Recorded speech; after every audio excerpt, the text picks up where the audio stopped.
Here we go. I figured it out. I got it. Sorry. Okay, hopefully we can share the screen. Nope. Oh yeah. Yes, no, maybe. Yeah, there it is. Great. I can just share it on my screen and you can talk. Nice. That's good now. But I think I'm the one that has to move the PowerPoint over. So just tell me when to do the next screen. Oh, really? Yeah.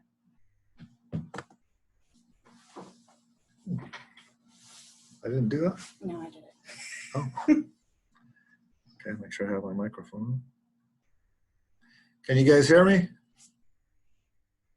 Yeah? Okay. Okay, we're gonna go over some information jumping from one meeting to the next one, but we'll talk about compliance, documentation, quality of care, and basically just some concepts and ideas that can really help the clinic. And when I talk about compliance, I'm going to talk about more clinical compliance, but also to give you an idea of some of the things that we do behind the scenes. Joanna from HR is here too. So if she needs to correct me, she's going to elbow me. She's right, maybe 6 feet away. Yeah, we're 6 feet away. Okay, so welcome everybody. And thanks for sharing your lunch. Okay, so this is some of the concepts and things that are going on for in part for compliance. So one of the things we're implementing soon, and how soon is this going to be? I'm not sure yet. Already implemented. Okay, so balanced background, basically on all the employees, checking for the Office of the Inspector General. Inspector General is somebody who you don't want to be involved with the Inspector General, but basically they will look at exclusion criteria to see if anybody's ever defrauded the federal government of any contracts, money, and or Medicare payments. And so if you're blackballed on this OIG list, you would never be able to handle any federal funds. So definitely we don't want to have anybody working for us that mishandled government money. We also look at the California license validation. So making sure that everybody has a valid license and they're not in trouble with the PT board and they actually have a license, also for foreign grads or whoever we hire. In addition to that, I think eventually we're going to be doing background checks. Is that correct, John? Getting going on it right now. So the background checks, we're also going to look at criminal information, which we haven't done before. And I believe for that you have some waivers and asking for permission from the different employees. So quite extensively now we're going to have, that's going to be kind of the entrance criteria when somebody's employed to vet all that information. In part, there's some other things that Joanna does as well, but that's a pretty good start. From there, you know, HR does their vetting. I didn't know another better word, but it works. And I would imagine you look at some social media or different issues on people. So be careful what you post out there. Also training on, you're going to sign a HIPAA form that basically has some training, and we're going to beef that up in the coming year. Sexual harassment, I think everybody's done that one, right? Including me. Hopefully everybody finished, or we still have a lot of people that. We don't have a lot, but we still have some that need to finish. Okay, we still have some people to finish. And this will be an ongoing thing. So new hires have 6 months to complete this training moving forward. Yes, and in other regions, we also may have to do other training related to contracts with certain HMOs. So with certain HMOs like Desert Oasis, they require additional training for the therapist to be able to participate in those programs. And as we grow, I'm sure Joanna is going to have more training, and I will as well. Hopefully most of it can be done online and things like that won't interfere as much with the clinical operations. Then Steve does a lot of compliance. So you would think, well, what does he do in compliance? Well, they do financial reviews. They even have outside vendors look at, not outside vendors, but in a sense, outside accounting companies that are neutral, that are going to look at our finances, look at our budgets, look at volume, look at the KPIs, look at everything that's expected from the KPIs and the EMR. So there's a lot of compliance that happens there as well. Then when we go down to the clinic, you guys are hopefully once we get the EMR implemented and things are doing well, and you guys love Raintree, we're gonna go back and have the weekly team meetings, and we'll see how we can restructure those, because I still feel those are important for compliance. And that's where you can double check KPIs really quick, make sure patients are progressing, and that we uphold our quality of care. We're doing the monthly chart reviews, except because of Raintree, and I don't believe a lot of people are doing those, but I do want to remind you that that is a good time to look at quality of care. I can't tell you, we've probably had about 6 or 7 incidents recently with quality of care issues where patients are not being progressed, or there's an injury, or there's an allegation. And I can guarantee you, if the clinic director and that therapist were reviewing their own notes, that would have been seen a lot quicker. So from a simple compliance, those monthly chart reviews will be helpful. From there, we do the key compliance. That'll be this year. So make sure we finish strong. We want to make sure that you're capturing as many of the people who qualify for the PROs, and then most importantly, retest, please. We know that it's a burden right now because you have to enter the information into key besides Raintree, but it's really important to finish strong, because next year we can go with Raintree MIPS, and it'll be a different system, and it won't be as arduous. You're not going to have to enter information twice, especially demographic information. Patient satisfaction is now going to be the Net Promoter Score. That's another, not real compliance, but getting patients feedback, which can lead to compliance, because patients are providing feedback on, hey, at this clinic, they're not cleaning properly, they're not doing this properly. Or they're saying, hey, they've done a great job, this clinic is doing really well, I'd recommend this clinic to my friend or family. And so that's another type of, quote, compliance that I can think of. Quarterly chart reviews, I've done those. Right now we're doing a bit more. So you're going to be asked from different regions to send in some notes that I'll review and then provide feedback, particularly since we started a new EMR. Remember, the idea with Raintree is to get you guys proficient, and then we'll perfect the EMR to make it more suitable and make sure it's user-friendly and it has everything that as a clinician is going to make your life easier and the patient.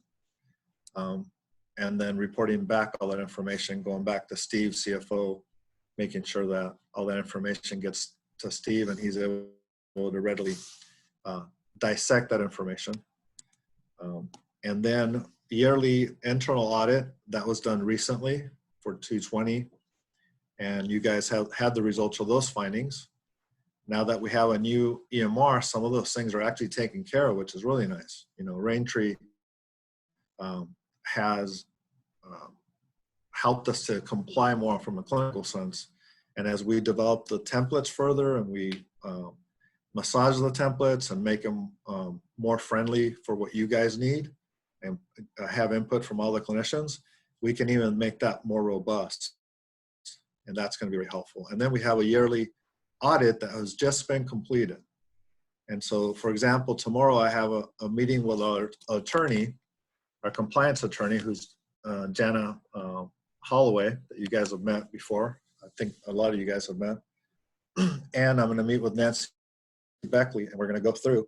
It's 65 pages. Okay, you thought my reviews were lengthy. Well, we found somebody that makes them even lengthier.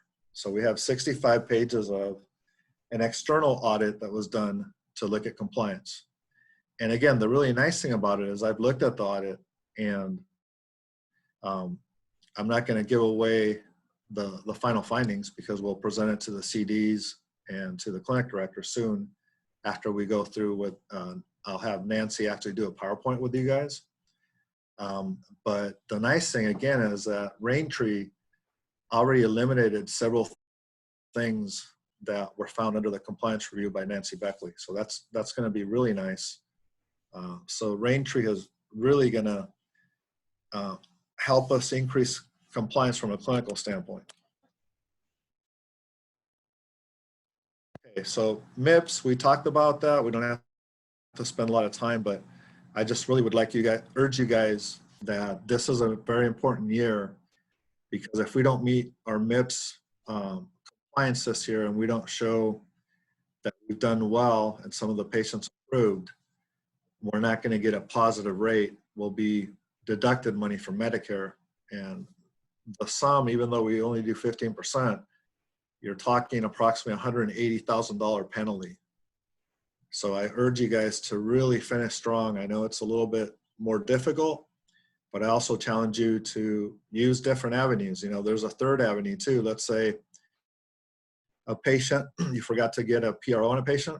That's okay. You could get on the MTAP website and you can email the patient and they can do the PRO via email on their phone. They can do it on a tablet. You can text it to them and then you can input it into Key. So that's another way you can salvage where we need a second test and for some reason the patient didn't do a second test, okay? So eventually too, you have to understand, and I think you're seeing the writing on the wall, physical therapy and a lot of the medical fields are going to be paid by performance. And so it's a really good opportunity for us to get online now and make sure we meet the MIPS requirements and other things that we're going to be improving with the EMR and our clinical treatment protocols, so we can be ahead of our competitors, so we can be competitive in the market and deliver a better care model, be in compliance, and a lot of these things also lead to better KPIs. You know, if for example, on the work comp patients, your number one goal is return them to work, and you know what type of work they do and you know what their capabilities are, you put that in the treatment plan, that patient is going to do better.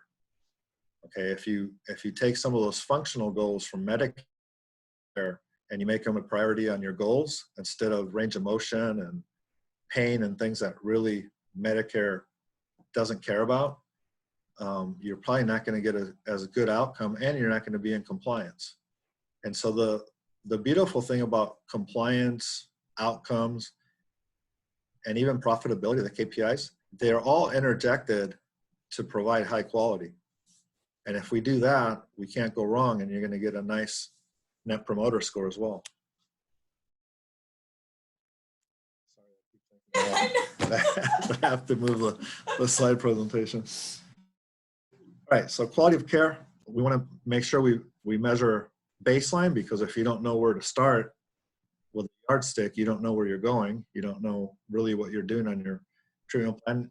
And yes, we can talk to clinicians, and yes, I know that some clinicians are very special, and they're the only ones that know how to do this, and they have a special manual technique or palpation skill. But the reality is nobody cares about those things anymore, because eventually you're going to be paid for performance. And if you don't perform, or you don't perform as well, you're not going to get paid as well. Okay. So it's very important to measure. It's very, very extremely important to explain to the patient expectations to recovery. You know, you have low back pain. This is normal. A lot of people have low back pain, not normal, but you know, 80–90% of the population gets this. Or you have degenerative disc disease. That is a normal aging process. And we see this all the time. And your expectations is you're going to get better if we do this. And this is the amount of time it typically takes. And I'm going to work with you. Also explain to them why it's important, the treatment frequency. The doctor said to come in 3 times a week. Let's do that for the first prescription, because the issue that you have is important to address quickly. You're post-surgical. If we don't regain a certain amount of range of motion and function quickly post-surgically, you can end up with an impairment. And I don't want you to go through that, because that's going to require a lot more treatment on the back end.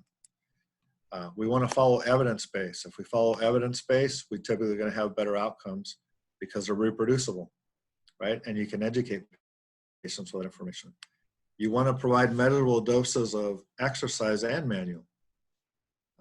And so I would be explaining and verbalizing this to the patient, okay?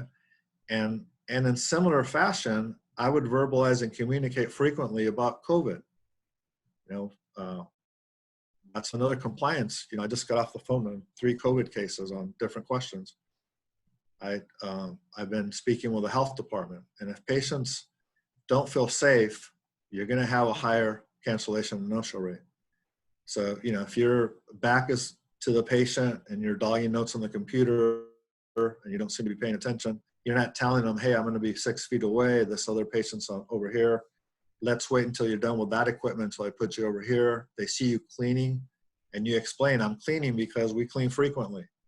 Actually, don't just clean, explain what you're doing. That eases the patient in the same way how you're explaining how you're doing exercises. And you're going to get better compliance by the patients coming in. You're going to get higher MPS scores. And by the way, we're also preventing COVID. So it's a win-win all around. Quality assurance and compliance, we talked about that already. We also touched base briefly on Raintree, but the information from the MPS scores can be incorporated into treatment. So it doesn't mean that you're going to do whatever the patient tells you to do. I know a lot of people read the internet, they're going to say, oh, for back pain, I read, if you drink a lot of green tea while you're on your back pain goes away. And you would explain to them, that's nice, but no, typically exercise fares better and this does better. And let's give it a try and explain what you're doing. And typically patients are going to be happier with you and you're going to have better outcomes, better MPS scores. So the constant communication, not only with the patients about what you're doing, everywhere from the treatment protocols to the way you're disinfecting and you're preventing COVID, all that goes into compliance and quality of care. And I really would urge you to verbalize that more and more, and you're going to see a big change in that and leads to better compliance.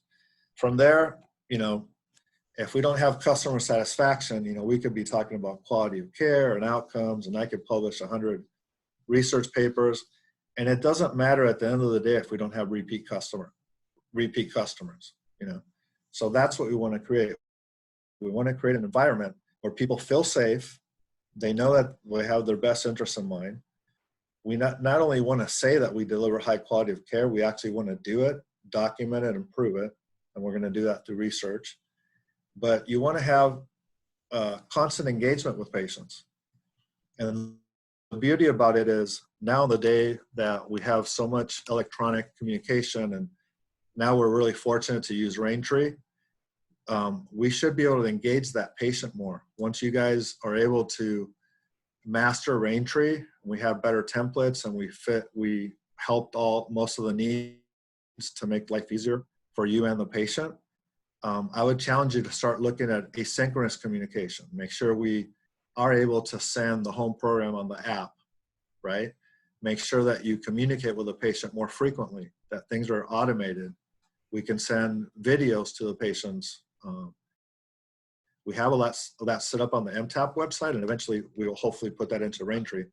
But asynchronous communication becomes a key because just like, well, I don't want to put us in a bad place, but Facebook or all these applications, they're designed to constant communicate. I mean, right now, if I took everybody's cell phone away, I think like several people would have a nervous breakdown because we're constantly communicating because that's the new norm, and it's no different in PT.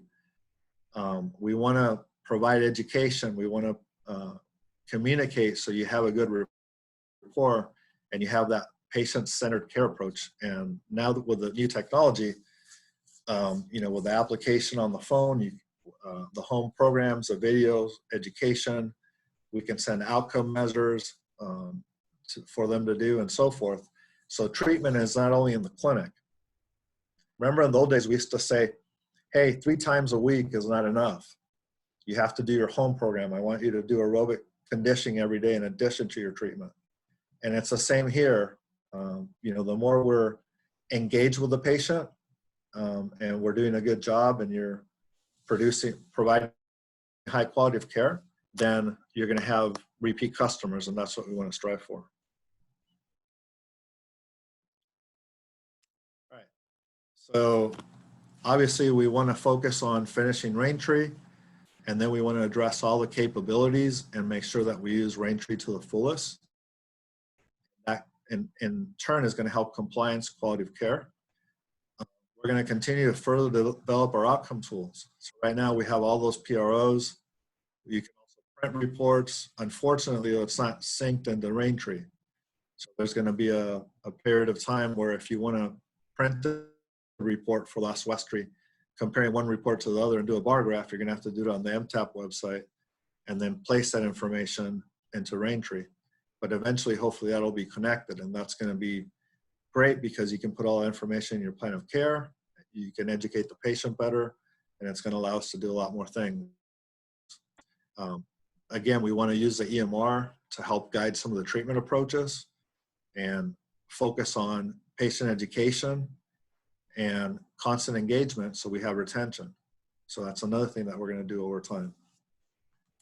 And then we want to develop better patient-centered care approaches by incorporating the patient's feedback. Again, it doesn't mean you have to agree with a patient if they have some wacky idea they read on the internet, but we do have to respect their opinion and make sure they're informed about what evidence base is and how that can improve their experience and also their outcome.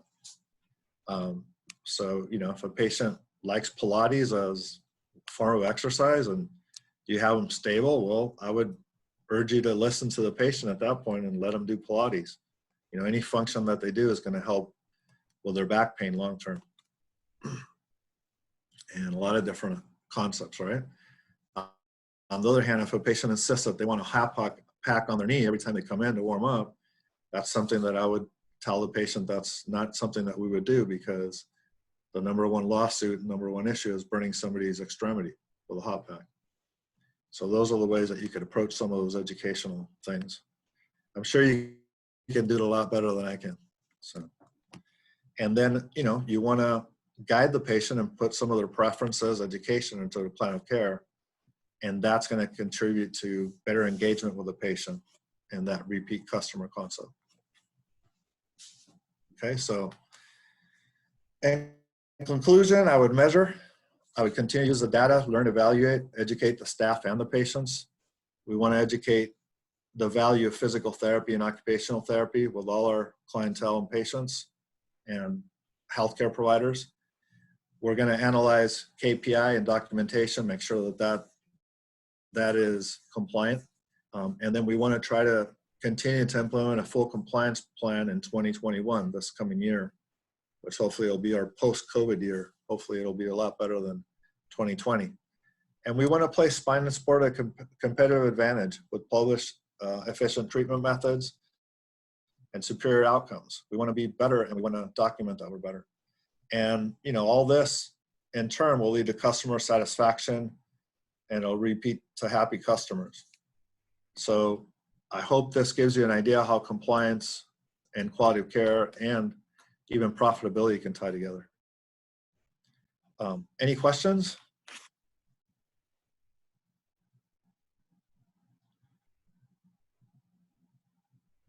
All right, well, if you have any questions, you can email me, and I'd be happy to address any questions and or call me anytime. So I want to thank everybody for doing such a good job. Keep it up, and hopefully we're close to the end of the year, and 2021 should be a better year. There's a lot of light at the end of the tunnel with vaccines and different things that will be changing. So thank you, everybody. You guys have a good day.